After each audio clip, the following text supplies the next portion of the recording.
नमस्कार, मैं हूं आपके साथ रश्क गौरी और आप इस वक्त IBC 24 देख रहे हैं। हम आपसे वादा भी करते हैं और इस बात का दावा भी करते हैं कि अब से मध्य प्रदेश की हर एक खबर लाइव रहेगी। करेंगे खबरों का संपूर्ण विश्लेषण अगले 24 मिनट में। मध्य प्रदेश में आज क्या हुआ, क्योंकि सवाल भी आपका है।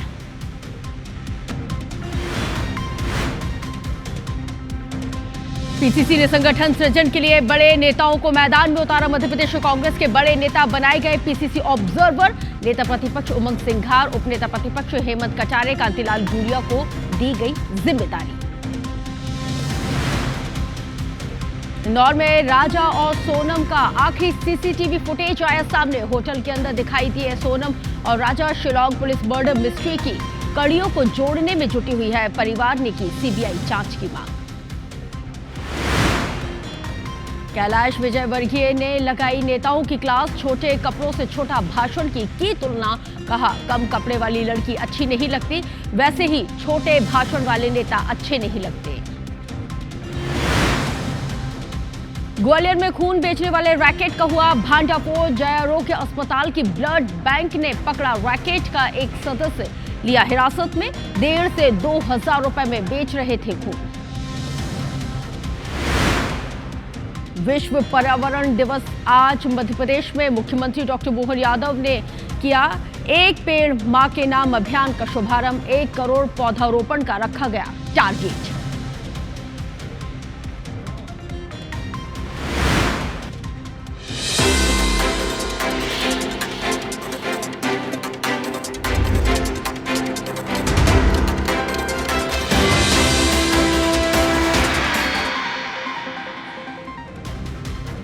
पावर प्राइम में आज बात करेंगे भोपाल से, जहां पर पीसीसी ने संगठन सृजन के लिए बड़े नेताओं को मैदान में उतार दिया है। AICCC ऑब्जर्वर के साथ मध्य प्रदेश कांग्रेस के बड़े नेता बनाए गए हैं पीसीसी ऑब्जर्वर। और अब चलिए, अब आप अपने टेलीविजन सेट पर इन तमाम नेताओं के नाम भी देखिए। नेता प्रतिपक्ष उमंग सिंघार, उपनेता प्रतिपक्ष हेमंत कटारे, कांतिलाल भूरिया बनाए गए हैं ऑब्जर्वर। पूर्व नेता प्रतिपक्ष गोविंद सिंह, अजय सिंह के साथ ही विधायकों को पीसीसी ऑब्जर्वर बनाया गया है। नेता प्रतिपक्ष उमंग सिंघार को बालाघाट की जिम्मेदारी दी गई है। AICC ऑब्जर्वर के साथ ही पीसीसी ऑब्जर्वर संगठन सृजन के अगले 20 दिन में काम को पूरा करेंगे और जिला अध्यक्षों के नाम का पैनल बनाकर दिल्ली भेजेंगे ये तमाम नेता। इसके साथ ही अपने प्रभार वाले जिले में जाकर जनप्रतिनिधियों के साथ और जनता के साथ मुलाकात करेंगे। तो ये वो लिस्ट इस वक्त आपके टेलीविजन सेट पर हम आपको दिखा रहे हैं। बड़ी जिम्मेदारी यहाँ पे सौंपी गई है और पीसीसी ने संगठन सृजन के लिए इन तमाम मध्य प्रदेश के जितने तमाम बड़े नेता हैं, अब इनको मैदान में उतारा है, क्योंकि 3 साल बाद प्रदेश में चुनाव होना है और चुनाव की इस बेला में किस तरह से मध्य प्रदेश की कांग्रेस को स्ट्रॉन्ग किया जा सके, इसको लेके ये कवायद की जा रही है।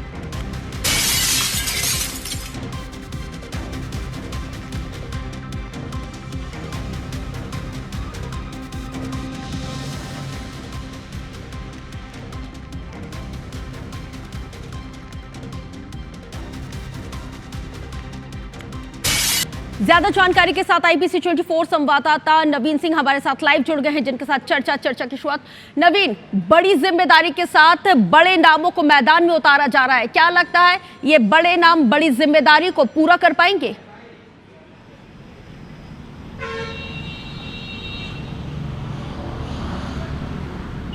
देखिए, मंगलवार को ही राहुल गांधी भोपाल आए थे और संगठन सृजन अभियान की औपचारिक शुरुआत करके गए थे और लगभग 5 बैठकें ली थी उन्होंने। 5 घंटे यहाँ रहे थे और सभी बड़े नेताओं को, छोटे बड़े नेताओं को, सभी को निर्देश देकर गए थे कि कांग्रेस संगठन को मजबूत करना चाहती है और देश में सबसे कमज़ोर संगठन अगर कहीं का है तो मध्य प्रदेश कांग्रेस का संगठन है। इसलिए कांग्रेस मध्य प्रदेश को सबसे पहले मजबूत करना चाहती है। जाहिर तौर पर इससे पहले 61 ऑब्जर्वर AICC ने तय किए थे, उनको जिम्मेदारी दी गई थी। वो मध्य प्रदेश के सभी 55 जिले जाएंगे और वहाँ जिलाध्यक्षों की परफॉर्मेंस की पड़ताल करेंगे। अगर जो पुअर परफॉर्मर है तो उसके लिए उसका रिप्लेसमेंट खोजेंगे और रिप्लेसमेंट के लिए 3-3, 6-6 नामों का पैनल बनाएंगे। तो अब इन्हीं 61 AICC के जो 61 ऑब्जर्वर्स हैं, इनके साथ ही मध्य प्रदेश कांग्रेस ने भी अपने 61 ऑब्जर्वर्स को तैनात कर दिया है, उनकी नियुक्ति कर दी है। इसमें देखिए कितने बड़े बड़े नाम हैं। नेता प्रतिपक्ष हैं उमंग सिंघार, उनको भी यही काम करना है। अजय सिंह हैं पूर्व नेता प्रतिपक्ष गोविंद सिंह हैं, जयवर्धन सिंह हैं, तमाम बड़े नाम हैं जो मैं इस वक्त लिस्ट में देख पा रहा हूँ। तरुण भनोट पूर्व वित्त मंत्री हैं,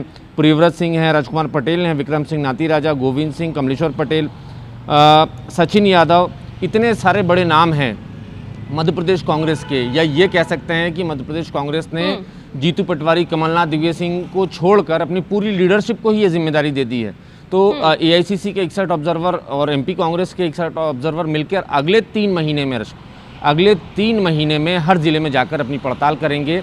और ये भी तय किया गया है कि हफ्ते में कम से कम 2 दिन वो अपने प्रभार के ज़िले में रहें और अगले 3 महीने के भीतर यानी 90 दिनों के भीतर वो अपनी पूरी रिपोर्ट, मुकम्मल रिपोर्ट एआईसीसी को देंगे और एआईसीसी तय करेगी। सवाल नवीन ये है कि 90 दिनों के भीतर ये मुकम्मल रिपोर्ट तैयार करके आला कमान को भेजने की कवायद तो की जाएगी। क्या 90 दिन में ये रिपोर्ट पूरी हो जाएगी और इस रिपोर्ट में जिन नामों को शामिल किया जाएगा क्या वाकई में आला कमान बाद में उन पर मोहर लगाएगा? क्योंकि लगातार ये आरोप कांग्रेस पार्टी की तरफ से भी लगा है और साथ ही बीजेपी भी ये आरोप लगाती आई है कि हमेशा पैराशूट लैंडिंग जो होती है कांग्रेस में वो देखने को मिलती है। आला कमान को जो करना है वो तो आला कमान करेगा ही, लेकिन ये ऑब्जर्वर जो काम करेंगे क्या उनके काम पर मोहर लगेगी इस मर्तबा?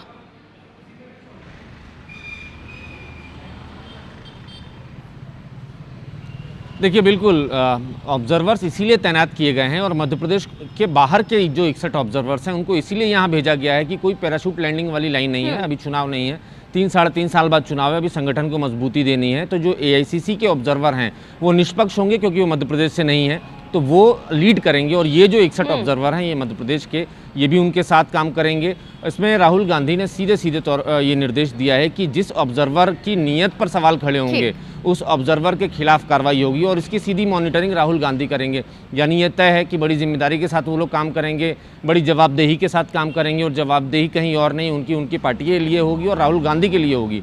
राहुल गांधी ही उनसे सीधे सवाल पूछेंगे कि आखिर ये गलती क्यों हुई और आप किसके प्रभाव में आए।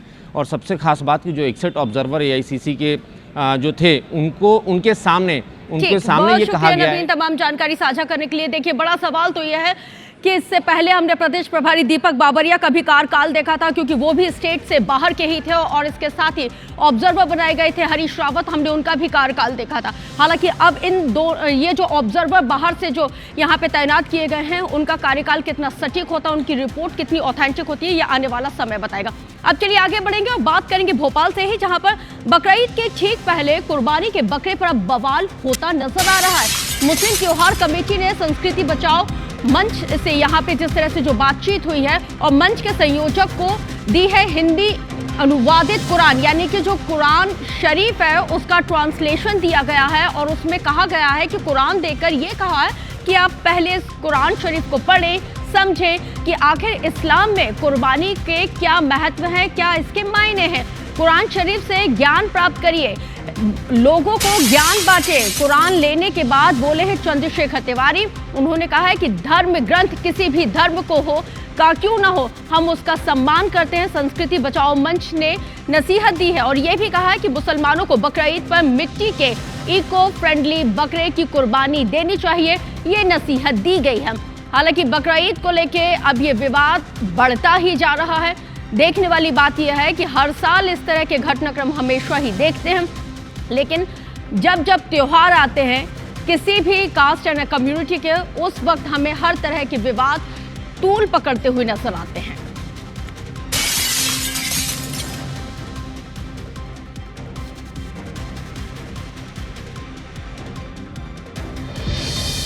तो देखिए बकरीद को लेके ये जो विवाद शुरू हुआ है ये कब थमेगा ये तो आने वाला वक्त ही बताएगा। लेकिन अब अगली खबर आपको बता दें, जो आईएएस अधिकारी हैं वो हमेशा ही चर्चा में रहते हैं, या यूं कहें कुछ ना कुछ वो ऐसा कर देते हैं कि वो हमेशा चर्चा में बने रहें।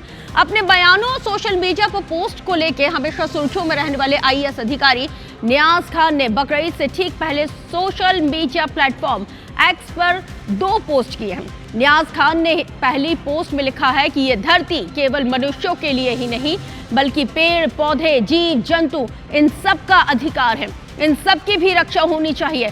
नियाज खान ने दूसरी पोस्ट में लिखा है कि धरती पर सिर्फ मनुष्य ही नहीं बल्कि सबकी रक्षा होनी चाहिए, पशुओं का खून बहाना कहीं से कहीं तक उचित नहीं है। देखिए, मध्य प्रदेश में पहले से ही बकरीद को लेकर विवाद चल रहा है। संस्कृति बचाओ मंच की तरफ से मिट्टी के जो बकरे जो बनाए गए हैं, इको फ्रेंडली बकरीद मनाने की कवायद की जा रही है। उसी को लेकर लगातार यहाँ पे धरना प्रदर्शन भी हो रहा है, लोगों को मनाने की कोशिश हो रही है। तो वहीं मध्य प्रदेश कैडर के आईएएस अधिकारी नियाज खान ने जिस तरह से पोस्ट किया है, उन्होंने डायरेक्ट तो नहीं, इनडायरेक्टली जरूर ये इस बात का समर्थन जरूर कर दिया है कि हाँ, इको फ्रेंडली बकरीद मनानी चाहिए, क्योंकि इस धरती पे सबको रहने का अधिकार है।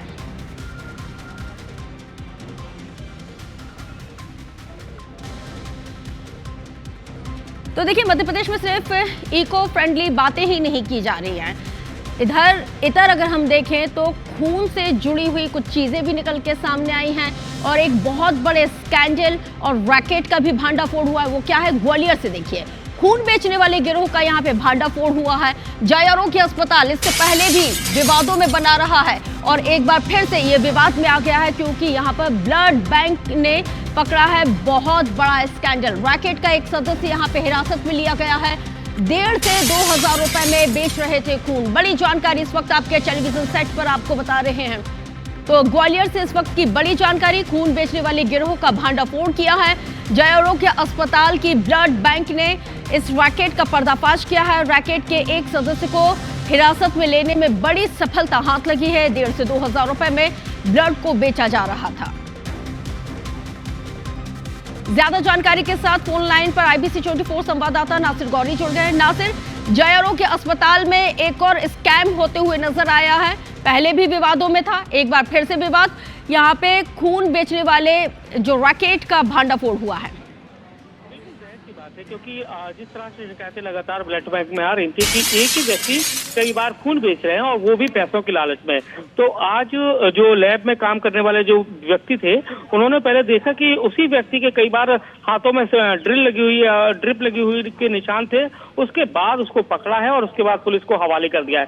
माना जा रहा है कि ये अभी गैंग से उसने 2-3 लोगों के नाम और बताए हैं और बताया गया कि वो 1.5 से 2,000 रुपए के बीच में जो लोग थे, जो जरूरतमंद लोग थे, उनको ये खून बेच देते थे। फिलहाल जो पुलिस है वो जांच में जुट गई है और जिस तरह से जो युवक है जो पकड़ा गया है, वो वाकई में बड़े खुलासे कर रहा है कि जिस केवल पैसों के लिए 1,500-2,000 रुपए के लिए ये खून अपना बेच देते थे और इस रैकेट से कई सारे लोग हैं वो जुड़े हुए हैं।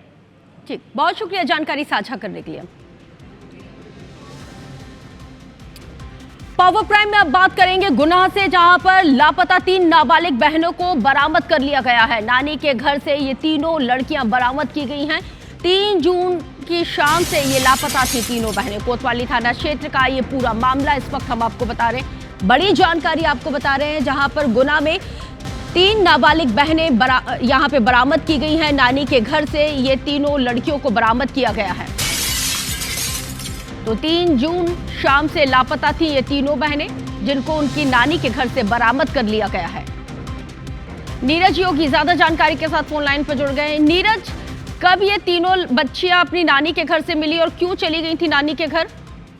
बिल्कुल, मैं आपको बता दूं कि मंगलवार के दिन ये तीनों बच्चियां अपनी नानी के यहाँ चली गई थी और इसी बात, लेकिन इन्होंने अपने घर पर ये बात नहीं बताई थी। इसी को लेकर गुमशुदगी का जो मामला है परिजनों ने दर्ज कराया था।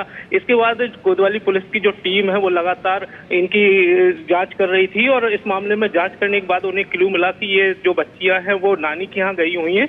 तब जाकर उन्होंने आरोन में इन बच्चियों को बरामद किया है और अब सकुशल उन्हें उनके परिवार के लोगों के साथ छोड़ दिया गया है। जी, बहुत शुक्रिया जानकारी साझा करने के लिए।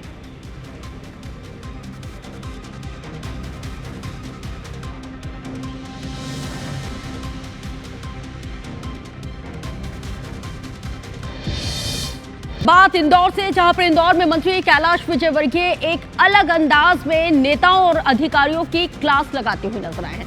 बीजेपी शहर अध्यक्ष ने कम भाषण दिया, जिस पर विजयवर्गीय ने कहा है कि एक कहावत है हमारे यहाँ, लड़की अच्छा श्रृंगार करे, अच्छे कपड़े पहने तो उसे बहुत अच्छा माना जाता है, लेकिन विदेश में लड़की कम कपड़े पहने तो उसे अच्छा मानते हैं। ये उनकी सोच है। और ठीक उसी तरह कम भाषण देने वाले नेता विदेश में अच्छे लगते हैं लेकिन उन्हें अच्छे नहीं लगते।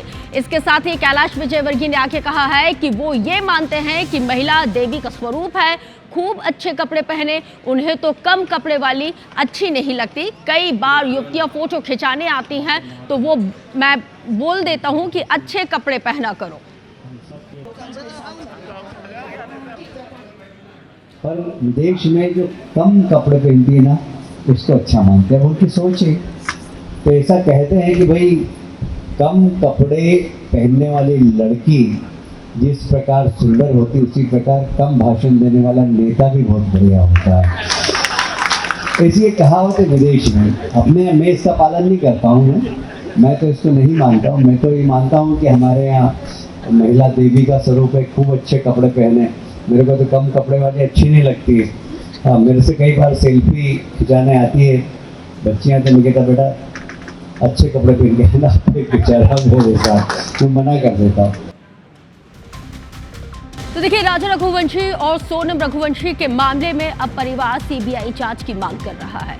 राजा के भाई विपिन रघुवंशी ने IPC 24 पर बातचीत करते हुए कहा है कि जिस स्थिति में राजा की लाश मिली है इससे कोई बड़ी घटना घटित होने को बल मिलता है। इसके साथ ही राजा के भाई ने यह भी कहा है कि सोनम की तलाश के लिए BSF की मदद लेने की मांग की गई है। साथ ही ये भी कहा कि शुरू से ही इस पूरे मामले को मेघालय सरकार दबाना चाह रही थी, लेकिन मीडिया में मामला सामने के आने के बाद से ही शिलांग पुलिस ने कार्रवाई को शुरू किया। मामले में मंत्री कैलाश विजयवर्गीय का भी बयान सामने आया।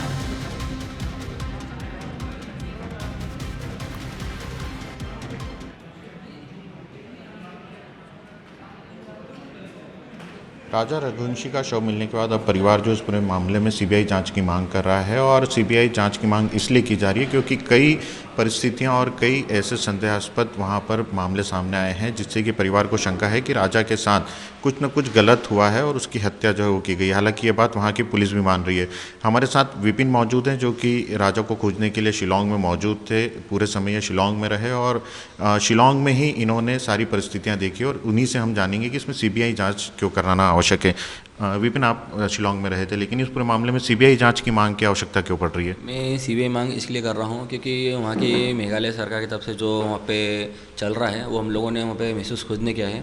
और शिलांग से जैसे कि हमने कुछ लोकल लोगों से बातें करी थी तो उन लोगों से भी ये मालूम पड़ा है तो यहाँ पर कुछ भी घटना होती कभी है तो उसको दबा दी जाती है।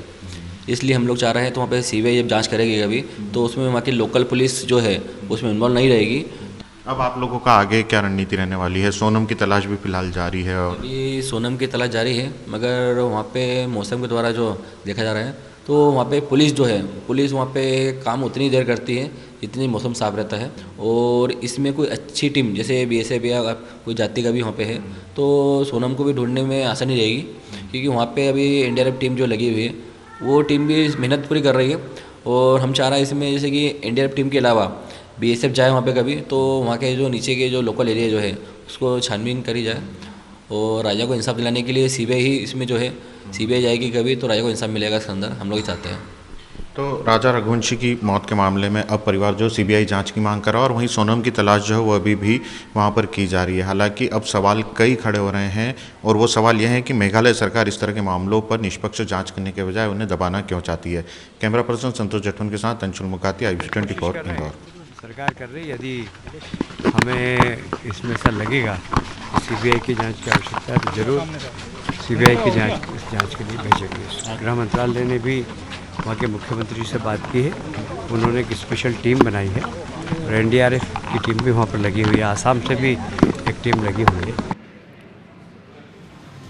तो देखिए, इंदौर से ही हम बात करेंगे कि अब तक आखिर क्यों सोनम का कोई सुराग नहीं मिला है, क्योंकि खाई में उतरकर रेस्क्यू ऑपरेशन चलाया जा रहा है। सर्च ऑपरेशन लगातार जारी है। ड्रोन कैमरे से लगातार सोनम की तलाश की जा रही है और पिछले 13 दिनों से सोनम लापता है। इसके साथ ही पति राजा की तो लाश मिल चुकी है, अंतिम संस्कार किया जा चुका है, लेकिन बड़ा सवाल यह है कि सोनम रघुवंशी आखिर कहां है। ये तस्वीर इस वक्त आपके टेलीविजन सेट पर आपको दिखा रहे हैं। खाई में उतरकर ये सर्च ऑपरेशन यहाँ पे चलाया जा रहा है। ड्रोन कैमरों की भी मदद ली जा रही है। पिछले 13 दिनों से गायब है सोनम रघुवंशी। पति राजा की कल डेड बॉडी जिस तरह से मिली थी, कल उनका अंतिम संस्कार किया गया। लेकिन बड़ा सवाल ये है कि सोनम रघुवंशी कहां है।